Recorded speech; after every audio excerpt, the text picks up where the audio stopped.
Hey y'all, welcome back to part 6 of this horse trailer renovation. We got a lot to get through today. We're going to do the ceiling and we're going to put the floor in. And when I say we, I obviously mean me, but you get to watch, so it's kind of the same thing. So the vision for this trailer is actually like a Western theme, but my client wanted like a mix between Western and a log cabin. And so I kind of had this idea that I was going to do this kind of decorated ceiling, and I've never done anything like this before, so there was definitely a little bit of a learning curve when it comes to working with these. So this is actually 1/4-inch tongue and groove boards that I got from Lowe's. Now I did a lot of research on this before I decided to put it up. And this is what I decided on. I didn't want the regular tongue and groove because I thought it was going to be way too heavy for the trailer. And so I thought I would take a chance on these. The only thing that I'll have to say about this is I do like that they're 1/4-inch and they do look really good once they were installed. But you kind of have to sift through the pile at home or at Lowe's because some of them are like chipped and cracked and kind of yucky. So I had to just look through and pick out the best ones in the pile when I bought them. I went ahead and sanded them down first just because sometimes pine can have like a little bit of a residue that the stain doesn't really want to absorb into the wood. So I just kind of gave it a light sanding and then I started to just put stain all over it. I'm going to put polyurethane on this last. So right now I'm just sanding, staining, and I'm putting it up piece by piece. Now, some of you have seen the end result of this trailer, but for those of you who have not, the theme for this trailer is going to be totally different than anything I've ever done. So typically the trailers I do are like light and lots of white and just like a little bit of accent colors. But this trailer is going to be a dark theme, which I am 100% not mad at it.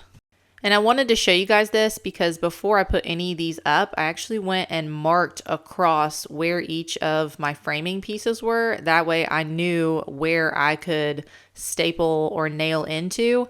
And I actually made myself a little map of all of the electrical on here. Just in case I missed something for some reason, I'll know exactly where it is in relation to the other walls or other lights or anything else like that. So highly recommend making yourself a map if you're going to do this.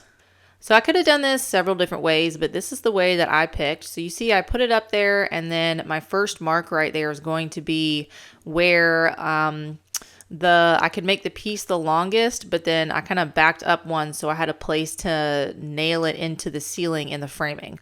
So I want the front of the piece and the end of the piece to have some type of framing on it because I didn't want the panels or the pieces to just sag, and so I wanted good framing contact for all of these.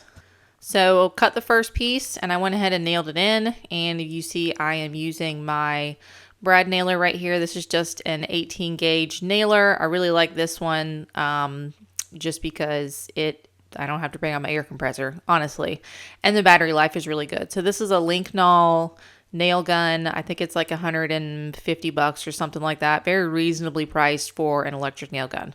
So I highly recommend that one. I have it in my Amazon storefront. You can also buy it on TikTok if you want to do that too. But as far as the rest of this go, you see there's like a little slanted part right there. So I just use a little block just to measure whatever angle that is. And then I can cut that out and it'll fit nice and flush with the other end of the ceiling. I feel like some of these things, there's like a million different ways to do it, but I always like to do things the simple way because a lot of people don't have fancy tools. And so if you can do something in a simple way that you can replicate without having to buy more tools, then I know somebody else is going to appreciate that too. So I put the other end that I just cut that angle all the way against the wall and made a mark. So I'm just cutting this a little bit shorter and installing it. And that is the first row. I feel like the first row is always the hardest because I need to make sure that it's straight or everything else is going to be off. And I was a little worried about that, especially since this is tongue and groove and there's a little bit of, I guess, wiggle room in the tongue and groove to if you don't get it in there perfectly. And if you get like one section off just a little bit, then the entire ceiling is going to be off. So I had to be really careful when installing these. There wasn't really a lot of grace in these individual pieces. And so just keep that in mind. It's not hard to work with, but you just really have to pay attention and make sure you get good pieces that you put up here. Because some of them, the tongue part would be like crushed or chipped or something like that. And then it was really hard to make sure that it fit in the right spot. And so the ones where the tongue part was damaged, I tried not to use those because it just made my life a lot more complicated. So I'm pretty much just going to go piece by piece with this, just being careful, making sure it's straight. If I come along a spot where there is any type of electrical, I'm going to tackle that one at a time instead of trying to do it afterward, just to kind of cover all my bases and make sure that I'm not going to miss anything and accidentally bury something in the ceiling. Now, if you wanted to, you could have put this going horizontally instead of vertically, I guess you would say. But I liked the look of this running the length of the trailer instead of the width of the trailer. And that was just my personal preference, honestly. And what I didn't want was like a hard joint, if you understand what I'm trying to say. You know, like when you put a panel up, there's just a straight line right there. And that's what I didn't want. And so I specifically staggered these so I would not have any joints in the ceiling, and I wouldn't have to have any trim work on the ceiling other than what was touching the walls. The only thing I think I would have done differently was probably put some type of construction adhesive underneath these boards before I put them on, just because they are wood. And so, you know, like they soak up the humidity and the temperature and all that stuff. And I noticed it swelling a little bit when it would get like super hot in the trailer, which it didn't cause any issues. But I think that if I put construction adhesive on there in addition to the nails in the framing, then I think it would have just taken out any guesswork for the future for these. But I'm still really happy with how it came out. I think if I was just going to do it again, that's what I would do. So take that information what you will. I know on a lot of like van conversions, they actually won't put plywood down first on the ceiling. They will just bolt thicker tongue and groove directly to the framing, which that could have been an option, but I think that would have presented more obstacles than it was worth, honestly. Plus, there's no way the 1/4 inch would have bolted well to anything. I think it would have just warped itself. So I definitely am glad that I put the ceiling panels on first and then attached it directly to the panels instead of having all that free space up on the ceiling. Okay, so it's coming along nicely, and this is kind of the part that was tricky when I was talking about getting it to sit in that tongue and groove. And I could kind of tell when it was sitting nicely because the whole piece would just stay up there without me having to nail it in. So that's a pretty good indication that everything is in the right spot that it should be.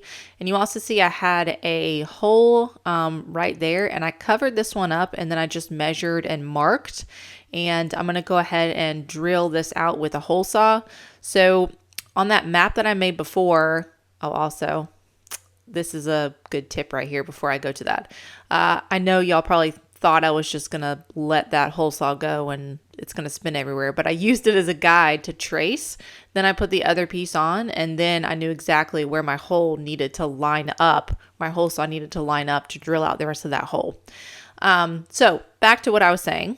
If I bury a hole like that on purpose, then I can use that map and that guide that I made to just make my measurement and put a mark where it needs to be, and I can just drill a hole. So this one, I kind of did the same thing. I had a little bit of a lip right there where it wasn't covered up, so I just used my hole saw as a guide and kind of just matched it up. So if you have spots where you all have like a little bit of the circle showing, that is going to make your life a lot easier because you can tell exactly where the hole needs to end and just drill it with your hole saw, and it'll be perfect every time.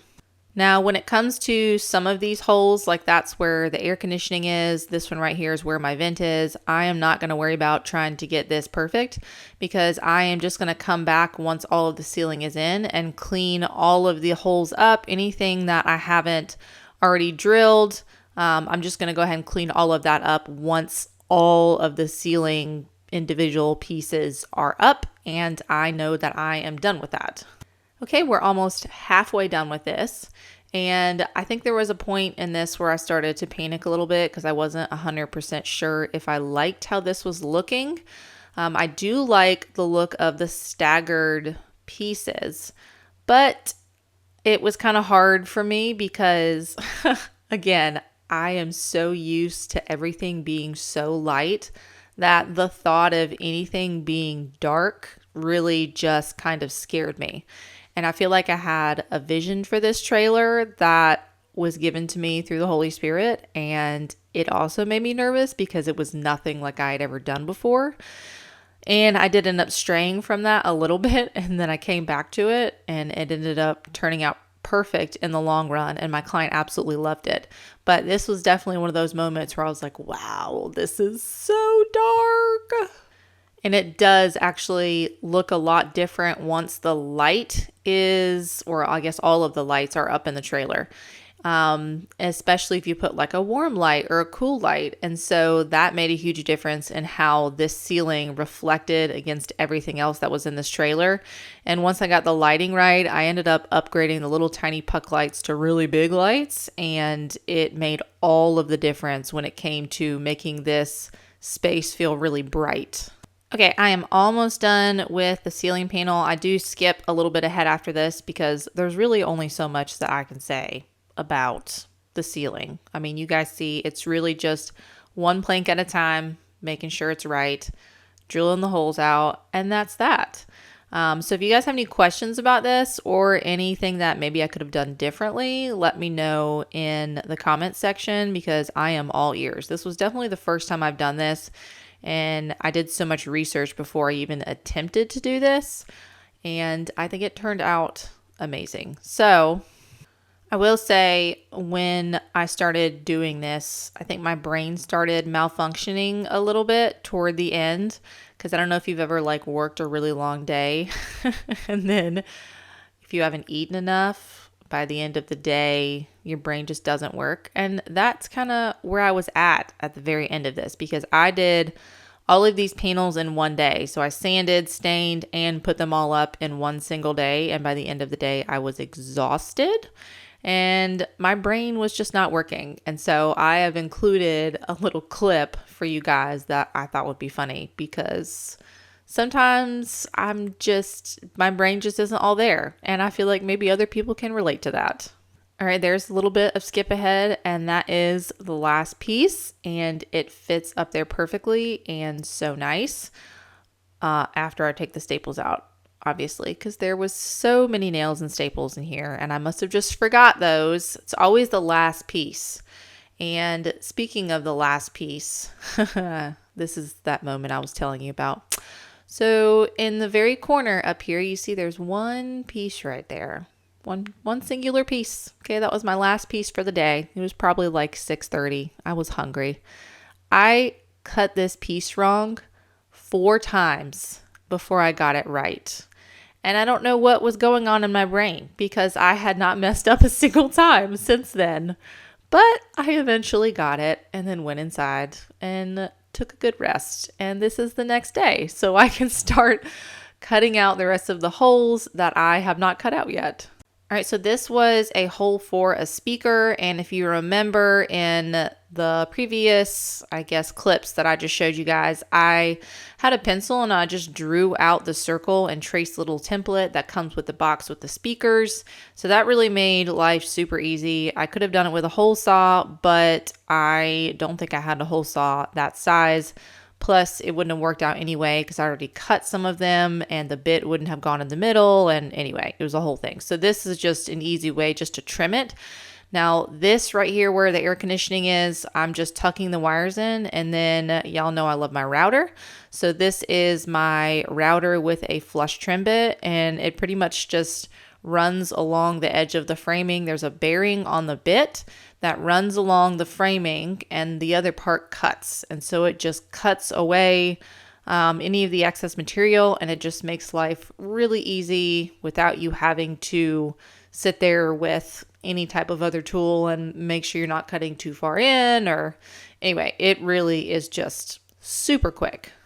It's also very messy. So if you use a router above your head, please wear glasses and a respirator, because I did not used to do either of those, and I would get so much sawdust in my eyes and up my nose.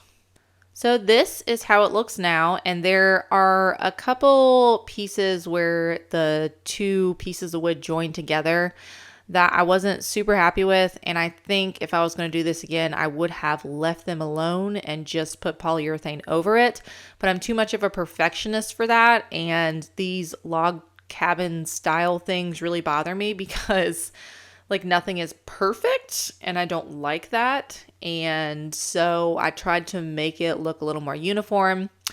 And as you can see, the stain kind of seeped in. I think I just used too much stain on it. And so before I polyurethaned it, I had to kind of wipe the excess stain off and then run the stain longer into each piece to kind of make it look like it wasn't like a weird splotchy place in the stain. You could not tell at all once it was polyurethaned. So I guess that was definitely a good thing. But I think I would have just left it. I think it would have added some character to it, and I feel like my client really would have liked character, but that's okay. That's neither here nor there.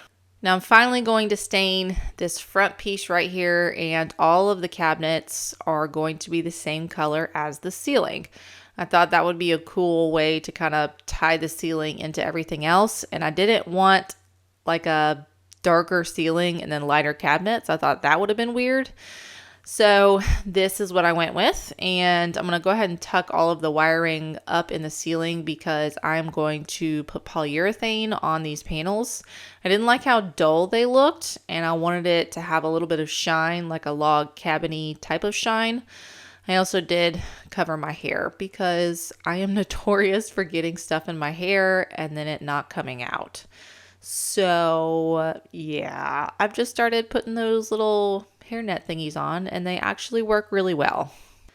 I ended up buying a gallon of polyurethane, and it was not quite enough to do the ceiling and all of the face frames. I ended up buying more, but I did do a high gloss polyurethane because I wanted a nice shine to it, and I just put it on using a roller. It was nothing fancy.